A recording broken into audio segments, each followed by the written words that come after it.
Dia faham apa yang datang. Ni nak bagi tahu. Esok kalau anak dia cukup umur 18 tahun, dia boleh tukar apa-apa agama yang dia suka. Ini yang berlaku terhadap Nur Aisyah Bukhari. Hari ini kemudian karena mereka umur mereka sudah melepasi 18 tahun. Kalau syariat Islam, Islam tidak membenarkan orang Islam tukar agama. Kita di Malaysia boleh. Pemimpin ada. Bayangkan tengok yang menyokong mereka. Dalam Islam, man badal dinah faqtuluhu. Hadis Bukhari. Siapa yang tukar agama, maka bunuhlah dia 3 hari bagi tempoh peluang untuk taubat. Sebab itu tuan-tuan, dalam Al-Quran, dalam kitab tafsir Al-Quran dan Iman ke surat 115. Kalau disebut ke surat apa tak percaya dengan surah itu. Wa man lam yahkum bima anzalallah faulaika humuz zalimun. Al-Maidah ayat 45.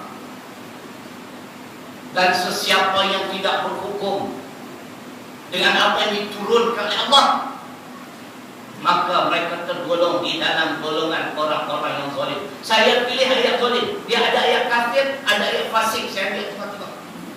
Bagaimana sebuah pemerintahan atau kerajaan itu zalim? Ayat ini ditafsirkan ulama apabila mereka mengikuti hawa nafsu dan merugikan orang lain. Tuan-tuan fikir tengok. Esok kalau anak tuan-tuan ada umur 18 tahun genap, dia tukar agama, kita tak boleh buat apa. Jadi syariat Islam tidak dilaksanakan dalam negara kita. Saya buat contoh sebelum sentuh soal orang berzina, orang minum arak.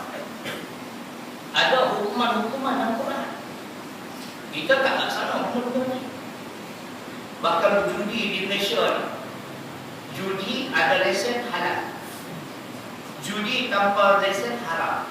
Tuan-tuan buka Syekh Mustafa Abdul Rahman, syarahan beliau Matan Al-Ma'in hadis 40 muka surat 200. Murtad sesiapa yang menghalalkan apa yang diharam kepada Allah. Bagaimana yang menyokong? Saya nak ringkaskan firman dalam surah Al-Ahzab. Inilah balasan yang akhirat. Ayat 66 67 Al-Ahzab surah ke-33.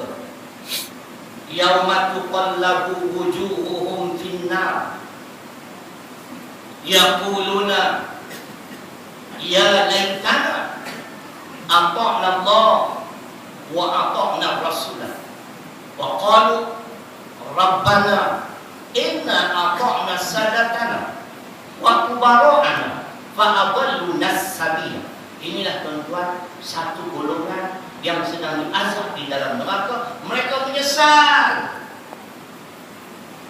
Maksud ayat, pada hari wajah mereka dibolak-balik di dalam neraka. Dan masak sebelah ni goreng pisang, gali belah sana, macam pula keadaan dunia. Mereka berkata dengan penuh penyesalan, andai kata kalau dahulu kami taat pada Allah, ikut Quran, dan taat pada Rasul, ikut As-Sunnah, tidaklah hari ini kami diazab sedemikian rupa. Muka tak malu ni bagi tahu lah kat Tuhan. Mereka berkata, wahai Tuhan, dulu kami taat pada pemimpin-pemimpin dan pembesar-pembesar negara kami, lalu mereka telah menyesatkan kami dari jalan. Mereka mengadu, mereka diazab dalam neraka ketika itu. Kesalahan mereka karena mereka taat pada pemimpin secara membabi buta. Mereka menganggap pemimpinnya semua betul, mufti pun semua betul. Hak bercakap ustaz yang di pondok lanai yang tak betul. Saya nak baca surah Hud. Kalau ada polis tengah ada lepas. Ayat 97 hingga 99 surah ke-11. Bukan polis saja, pegawai kerajaan perlu meneliti ayat ini dengan sebaik-baik. Allah rakamkan kisah Fir'aun. Fir'aun ni siapa? Mulu kan? Bukan JKK. Pemerintah, pemimpin yang zalim.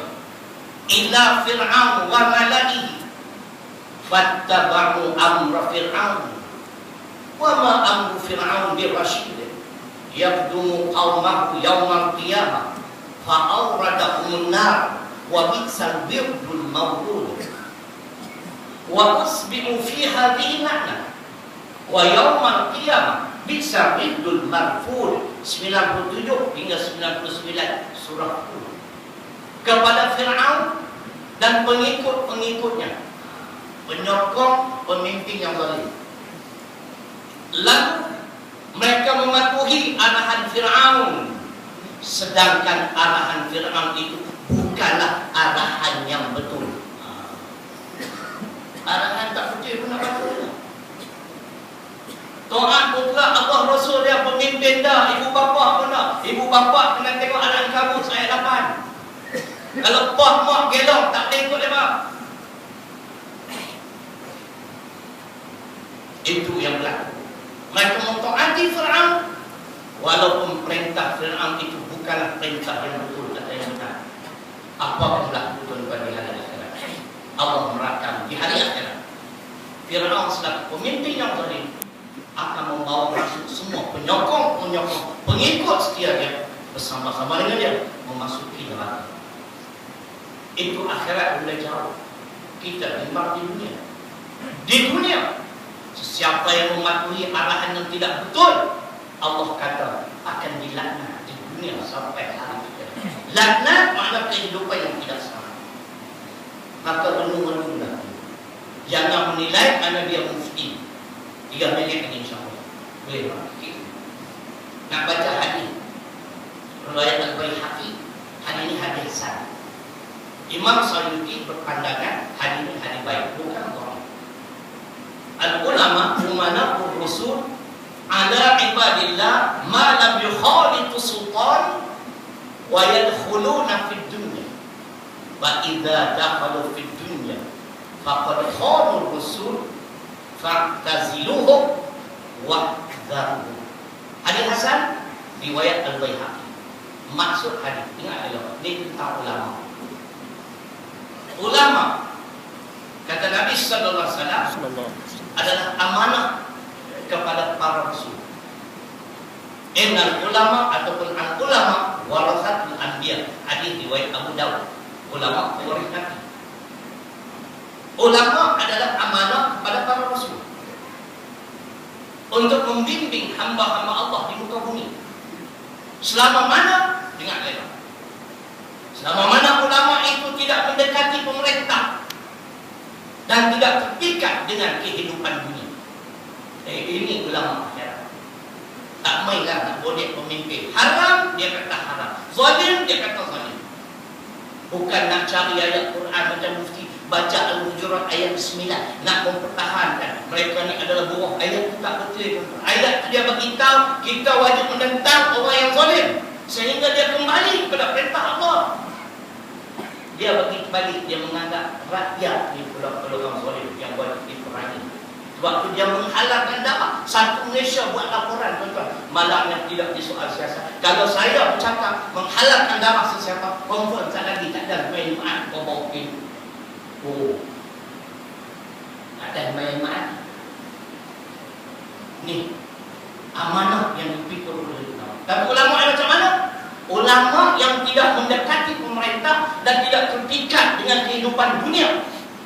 Nabi sambung tuan-tuan. Fa'idha dakhalu fid dunya, maka pada ulama pernah mula syok nak dapat jawatan besar, duit besar, kereta besar, ummah panggil projek fa'taziluhum wa'dharuhum. Nabi habarkan kita, maka tinggalkanlah ulama jenis ni dan berhati-hati, berwaspada terhadap kenyataan-kenyataan itu. Ulama seperti ini disifatkan oleh Allah dalam Al-A'raf ayat 176 anjing, tuan-tuan. Dengar kasar, bukan saya, perkataan Allah. Walau syi'na la rafa'nahu biha walakinnahu akhlada ila al-ard wattaba'a hawahu famathaluhu kamathalil kalbi in tahmil 'alayhi yalhad aw tasrukhu yalhad dzalik Dzalikal matsalul qaum alladziina kadzdzabu bi ayatina faqsusil khasasa la'allahum yatafakkarun. Saya tak mau terjemah Al-A'raf ayat 176. Ayat ini ulama menyatakan Allah tujukan kepada para ulama, agamawan, ilmuwan Islam. Kalau mereka menjual ilmu agama untuk mendapat haluan dunia, mereka umpama anjing. Punya ina perumpamaan kepada Allah. Akhir sekali ayat yang saya janji nak baca. Bukan ulama saja, saya tuan-tuan semua. Allah menerangkan kisah kenikmatan yang Allah kurniakan kepada Nabi Musa alaihissalam. Surah ke-28 ayat ke-17 Al-Qasas untuk mengakhiri khutbah pada hari ini. Ingat tuan-tuan, Nabi Musa diberi satu kelebihan, kekuatan luar biasa. Dia pernah menunggu sama Qibti. Sekali tumbuhkan dengan izin Allah kepada orang mati. Dia berdoa kepada Allah. Dia bimbang tuan-tuan. Ini kita boleh kiaskan ayat ini pada kita semua. Qala Rabbi bima an'amta alayya falan akuna zahira lil mujrimin. Wahai Tuhan, aku minta perlindungan dengan nikmat yang kau kurniakan pada aku ini. Aku tidak akan menjadi penyokong pada golongan yang berdosa. Ada ilmu agama sokong pemerintah yang zalim.